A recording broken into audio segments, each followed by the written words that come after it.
कृष्णा दोस्तों, आरू educational hub में आपका स्वागत है। आज हम समझने वाले हैं क्लास 10th में पोयम का चैप्टर नंबर 1 जिसका नाम है डस्ट ऑफ स्नो, जिसके पोइट है रॉबर्ट फ्रॉस्ट। एक बहुत ही छोटी सी प्यारी सी कविता है जिसका मीनिंग बहुत ही इम्पैक्टफुल पॉजिटिव है।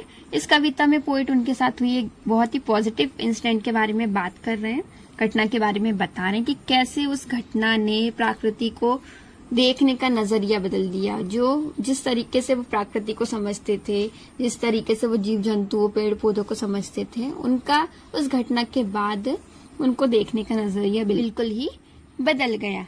इस कविता में एक कौवे, एक hemlock tree, dust of snow, इनके बारे में बताया गया है। क्रो का मतलब सभी को पता है, क्रो मतलब कौवा, जिसको जब भी हमारे माइंड में कौवे के बारे में बात आती तो वो हम क्या सोचते हैं कि अशुभ माना जाता है, काला होता है, जिसकी वाणी बहुत ही कड़वी होती है। हेमलॉक ट्री विदेशों में पाई जाती है ट्री। हेमलॉक ट्री एक पॉइजनस ट्री होती है, जहरीली ट्री होती है, जिसमें व्हाइट कलर के छोटे छोटे फूल उगते हैं, व्हाइट कलर के फ्लावर होते हैं। इसको नेगेटिव माना जाता है क्योंकि ये पॉइजनस होती है, जहरीली होती है, जिसमें जहर होता है। पोइट बता रहे हैं कि उनका मन दुखी था, वो किसी कारणवश दुखी थे। आइए हम समझते हैं। The way a crow Shuk down on me the dust of snow from a hemlock tree. Poet किसी कारणवश दुखी थे, वो दुखी थे, सर्दियों का समय था, जाकर वो हेमलॉक ट्री के नीचे जाकर वो खड़े हो गए। जब वो पेड़ के नीचे जाकर खड़े हो गए तो उस पेड़ पर एक कौवा आया। The way a crow Shuk down on me the dust of snow from a hemlock tree. उस हेमलॉक ट्री के नीचे जाके जब पोइट खड़े हो गए तो उस हेमलॉक ट्री पर एक कौवा आकर बैठ गया। उस कौवे ने ऐसी प्रतिक्रिया की जिसके बाद बर्फ के थोड़े छोटे छोटे टुकड़े थोड़े पोइट के ऊपर जाकर गिर गए। Has given my heart a change of mood and saved some part of a day I had rued. उस घटना ने लेखक के हृदय में अपना स्थान बना लिया। उस घटना के बाद पोइट का मन बिल्कुल बदल गया, वो शांत हो गए, खुश हो गए। और उस घटना के बाद जो दुखी मन से अपना दिन बिताने वाले थे कवि, पर उनका मन अब बिल्कुल बदल गया, वो शांत हो गए, खुश हो गए।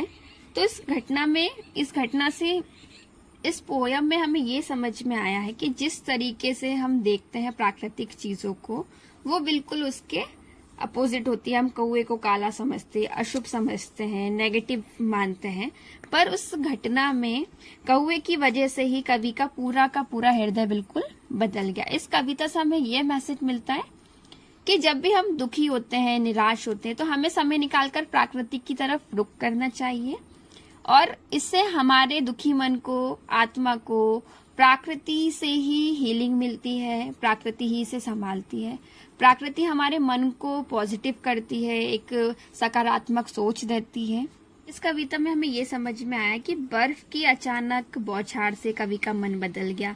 पहले वो उदास था, अब वो खुशी महसूस करने लगा है, उसके अंदर पॉजिटिविटी आ गई है, अब वो पूरा दिन अच्छे से गुजारना चाहता है। इस कविता में कवि ने शीत ऋतु को प्रकृति से एकदम अलग तरीके से पेश किया है। शीत ऋतु के बारे में हम क्या समझते हैं, बर्फ, हर जगह बर्फ, सफेद सफेद बर्फ, पर शीत ऋतु में उन्होंने कैसे बताया कि वो पेड़ के नीचे जाके खड़े हो गए और बर्फ उनके कंधे के ऊपर गिरी, पर किसके जरिए गिरी, एक कौवे के जरिए गिरी। और किस पेड़ से गिरी, जो पॉइजनस ट्री था, जहरीला पेड़ था, उसके जरिए गिरी। मैं आशा करती हूँ आपको इस कविता में मेरे द्वारा समझाया गया डस्ट ऑफ स्नो का पार्ट हिंदी में समझ में आया हो। अगर आपको इसमें कोई भी गलती दिखती तो आप कमेंट करके बता सकते हैं। पोयम को समझने के लिए धन्यवाद। वीडियो को देखने के लिए आपका बहुत बहुत धन्यवाद।